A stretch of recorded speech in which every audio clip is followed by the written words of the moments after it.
Hi there, this is Steve Horstman with Good Guys to Great Men. In this video, I want to share another important insight for men in committed romantic relationships. This tip is important because it has a ticking time clock and a cutoff point you need to be aware of. Most guys don't know about this, and all women do, but they won't tell you about it. I was giving a little speech the other day in front of about 25 women, not too long ago, telling them about how I help men find stronger, more confident versions of themselves so they can create better relationships, more intimacy, and a happier life in general. And as you can imagine, they were looking at me with their arms folded and in doubt about what I was about to say.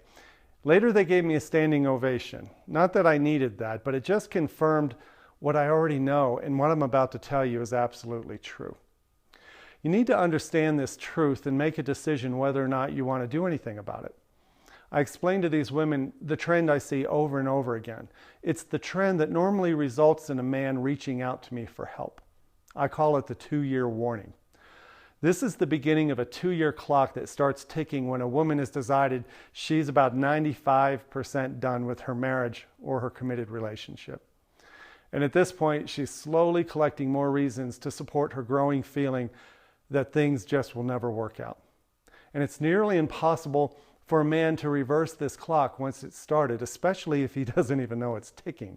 And even if he does know the clock has started and he wants to slow it down, he needs to know some really important secrets about what she's feeling and what she's thinking and why. He also needs to know exactly what to do and who he must become to slow the clock down to buy himself some more time. Why don't women tell us when the clock starts? Well, in their mind, and they tell me this all the time, in their mind they think they have. They think they have told us. They think that they've given us all the hints and the indirect warning shots possible that they just can't take it anymore. Their pain tolerance for the dysfunction and the hurt and the disconnection going on is far less than our tolerance is. They don't understand that though. They can't believe we don't feel it like they do. And therefore, they don't communicate as directly as they need to get our serious attention to what's going on.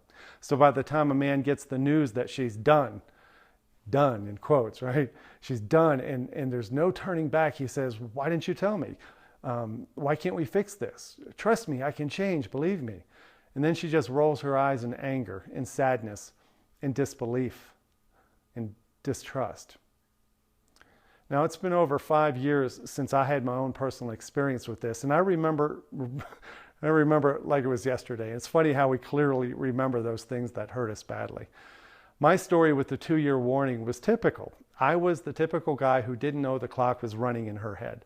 Did I know things weren't perfect? Sure. Did I sometimes think about what it might be like to get divorced? Yeah, I did. And did I know there was real big trouble in the sex department? Definitely. But I was blind to the real stuff going on inside her. It's that tick, tick, tick of a woman systematically shutting down that I couldn't see. Picture an office building at night where all the lights are on, but they're turning off one at a time. And before you even notice it, the building is dark. That's what my wife was doing. She was that office building, slowly and surely collecting more and more confirmation each day, just shutting off one more light. And I had no clue. I didn't even believe it was conscious to her at the time. It was simply her way of surviving a kind of emotional pain that I just couldn't see or understand, of course, until it was too late. The worst part of the 2-year warning is that a lot of men can only see the clock when the time is up. And that often comes in the most hurtful ways. And for me, it was one of the most popular ways. She had been setting up her plan B for quite a while. Plan B is that escape route that includes other men, other jobs, other states, any other thing that isn't you. I just knew something was wrong. And my suspicions were finally confirmed when I discovered her secret, sexy conversations on her cell phone. Reading text messages between your wife and her Plan B guy is one of the worst feelings a man will ever experience, much like a direct kick in the nuts, but the pain lasts a lot longer. I thought this was the beginning of my chance to fix things, to do better, to get counseling, and to start self-work. I became a self-help junkie. I thought I had time. I had no clue that the clock had already run out because I didn't even know it was running. And I did all the typical begging and crying and worrying, and I tried to convince her I just knew we could reconnect. I knew I could change. We could reinvent our marriage and make it better than ever. Version 2.0, I called it. A second marriage to each other. And I wrote the deepest, most honest, heartfelt letter I've written in my life about our future, about what I imagined. I had no idea what it meant when a woman was permanently checked out, because everything I did fell on deaf ears. And after 28 years of trying to figure out how to be a man in a marriage and be happy, it was over, just like that. Her clock ran out. It just ran out, and I was shell-shocked. The good news about this was that shock caused me to find inspiration with some really smart men. They helped me realize that the best thing I could possibly do at this point is to use this time to work on myself, even though I had no freaking idea what that actually meant. I had to find a way to calm my nerves and focus on something more important than my pain, the pain that I was feeling at that moment. So I dug deep and I started learning things that I figured out I wished somebody would have told me when I was 20 years old, 30 years before. We filed for divorce and we entered that waiting period before divorce is final, and I continued my deep dive into my own emotional and mental challenges about women and relationships, confidence and purpose and masculinity. I became a student of it, and I began to feel good again. I felt clear about what happened and confident that I wasn't a horrible man or a failure for being where I was. My energy was positive and calm and deliberate. I felt like I had no more need to blame or beg or argue. And I was determined to be a kind, loving, strong man, even as I was facing the end of my marriage. I had built confidence that my life without her wouldn't kill me. In fact, my new mindset made me very confident that I had a lot to look forward to. Then something unexpected happened. Apparently, my new energy wasn't going unnoticed. My soon-to-be ex-wife started having second thoughts about pursuing her new life without me. And toward the end of the divorce waiting period, she came back to Colorado and asked to stay at the house so she could pack up her stuff and get ready for the U-Haul. And I agreed. And a couple nights later, we're sitting in the kitchen at the small table. And she looked at me and she said, "Are you sure this isn't worth saving? Doesn't our history matter?" Those were the very last words I expected to hear from a woman who had already decided that I was not going to be part of her life. She had already left. She was already firmly planted into her plan B. Luckily, I was prepared somewhat for this because my mentors had told me that this happens all the time when a man makes real changes in himself for the right reasons. He respects himself again, and he's clear about the kind of life he wants to live. And he doesn't react from anger or fear anymore, and he becomes interesting again. Apparently, I had become interesting again. And now what a man does at this point is a very personal decision. There is no right or wrong response when a woman who has left you wants back into a relationship with you. So you'll need to make your own correct decision. In my story, my decision was the hardest and the saddest one I've ever made in my life. I chose to set her free. All the work I had done on me convinced me of my truth. My path forward could not include her. Neither of us would be able to create the life that we really wanted with each other. I knew that in my soul. So that's what I said, plain and simple, but not without deep introspection and serious work on my own mindset and beliefs. 5 years later, here I am, and I'm feeling more stoked, more engaged, more excited about life than I ever have been in my prior 50 years. I've learned more things faster about men, women, sex, and relationships than in my first 50 years. I've created a new, fun, respectful, connected, and sexy relationship with a woman. And this relationship in my new life inspires me every day to keep learning and growing. I'm enjoying intimacy, affection, and appreciation in ways that I know most guys only fantasize about, because I was one of those guys. And I've created a new business that reflects my passions and my true strengths, my true gifts I want to give to this world. I can't wait to start every single day I'm up. Every day I wake up, I feel possessed by a sense of purpose and a mission. I'm moving constantly in the direction I want to go. In a minute, I'm going to tell you about a way I've developed to help other men change their mojo and create their own version of a happy ending, whether or not they stay married. But I first want to help you understand the 2-year warning signs and how to respond to them. I want to give you a little deeper insight into the 2-year warning phenomenon that might help you. It just might help you hear the clock ticking and to have a chance to stop it in time and start doing some work. These are the signs. Some of them are subtle and some aren't, and you'll need to be aware of them. These are the signs that the clock is about to start or it already has. There's a faint disconnection, a disinterest, or dismissiveness in her nature, and you've almost stopped caring about it. Maybe the nagging stops, and even though you've not changed anything, she's just stopped nagging because she stopped trying. You feel sad and angry and resentful on most days, and you both are using backhanded sarcasm, criticism, or joking meant to cut each other down.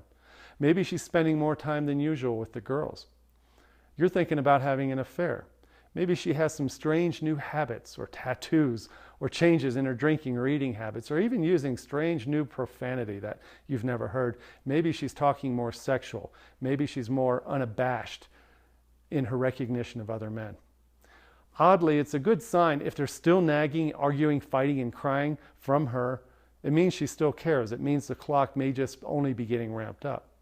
But most guys don't even notice those clock ticking signs I gave you, and if they do, they ignore them as unimportant. It's because us guys tend to avoid the discomfort of what's happening around us, and we tend to isolate ourselves from it. Or we'll confront it head on with aggressive, argumentative, and threatening behavior. Yeah, both of those are bad choices. There are very clear and very specific ways a man can respond to the signs of the ticking clock that will slow it down. These are dramatic changes in his way of being and his way of interacting with her. It's not trickery, it's not manipulation or playing games. This is a drastic change in your energy and your mindset and your mojo. And by that I mean how you are thinking about her and how you think of yourself as a man in relationship to her. First, you need to get crystal clear on exactly what's going on and what she is thinking and what she is feeling. When you get this, you can begin to see how the changes you're about to make will directly start to counteract her negative thoughts and feelings toward you. And she won't tell you this is happening. She may not even know it yet herself, but trust me, all you have to worry about is being consistent at this point. Consistency is key. Your changes are going to include some more masculine level of behaviors and presence when you speak with her, things you may not have ever done in your entire marriage. These changes will include a new way to step into your role as a strong man and a husband so she can start to trust that you can hear the clock ticking. She needs faith that you get it. She's going to be amazed at your calm, deliberate way of handling yourself and how you respond to her test of your growing mojo. You will be tested. Promise me. I promise you, you will be tested. Most importantly, you're going to feel clear and confident in yourself and who you are being. This is the most important change you will make, and it is the only change that she will be able to lean into and trust. Rekindling that trust is your first step in turning the clock off. Now, most guys hear this kind of stuff and can't believe it's possible. They don't see how to get there from here. They've been reading all the whats and all the books and podcasts and articles they read. You can get all the what's in the world. It's the how that's missing to make this possible for you. I've developed a personal, customized mentoring program around what you need most. We accomplish a lot in a very short amount of time that gets results quickly. This accelerates your ability to change your mojo and start respecting yourself and feeling like a man again. I call my program the 90-Day Masculine Confidence Intensive. It's not an online course where you can just buy it and never really do anything with it. It's a highly personalized, laser-focused 12-week intensive that creates permanent changes in your masculine frame.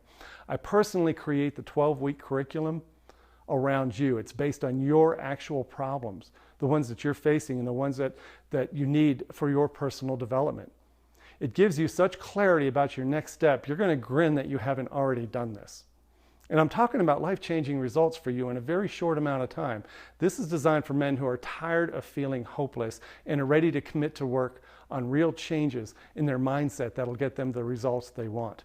One man told me recently on a call that he can't believe how his marriage has improved in only 8 weeks. She's more interested in him. She's asking him for his advice like she used to do. She wants to rub his back and sit with him on the couch to watch TV, which hasn't happened for months. Now, most women think men who make this kind of change this fast must have another woman in their life. So his wife is now checking his Facebook account secretly to see what he's up to, wondering how could he get there so fast? How could he change so quickly? And the quality of their sex is improved in ways that he's embarrassed to actually tell me about. And all of this because he chose to change himself for himself. And these are not unusual results. I could go on with all the details of my program and the logistics, but those are details I can give you in 3 minutes later. The one thing every man needs before he can even decide if he's ready for this kind of intense work is a conversation with his mentor. I want you to contact me for a consultation call. I want you to contact me, plain and simple. This conversation will last from 60 to 90 minutes, and it'll be an actual mentoring conversation where you're going to dive deep with me. We'll first cover your history and your current situation, and we're going to talk about your biggest pains and your biggest dreams. And we're going to talk about all the roadblocks and yeah buts keeping you from becoming the man you want to be and getting the kind of relationship that you've always wanted. This call is meant for us to connect at a deep level and to be able to know if we're even a fit for working together. And that's only possible through an honest and trusting, open conversation. By the end of this call, you're going to have some concrete steps you can take that night to improve your next few days. Men also tell me that at the end of these free calls that they feel more confident and optimistic and upbeat than they have for months. We'll know how we feel about each other and whether we think we could work together. And you'll know whether or not you'll benefit from 90 more days of my personal guidance in bringing you more positive changes into your life than any form of self-help or counseling that you can find out there. To set up this call, I want you to click on the link below this video. It'll take you to a simple application which will give you more insight to your situation. Give me more insight to your situation. And with this information, our call is going to hit the ground running, and I'll be able to serve you more deeply and more powerfully when we finally talk. When I get your application, I'll contact you in a few days to schedule the call. The only risk you have in doing this, the only risk you have in scheduling this call is the risk of being seen and being heard and being understood like you may never have felt before. Yeah, it's edgy and it's vulnerable for two dudes to talk together on the phone for over an hour. You're going to need to get over that if you want to create the life you've always dreamed of. We'll talk soon. Thanks. Bye-bye.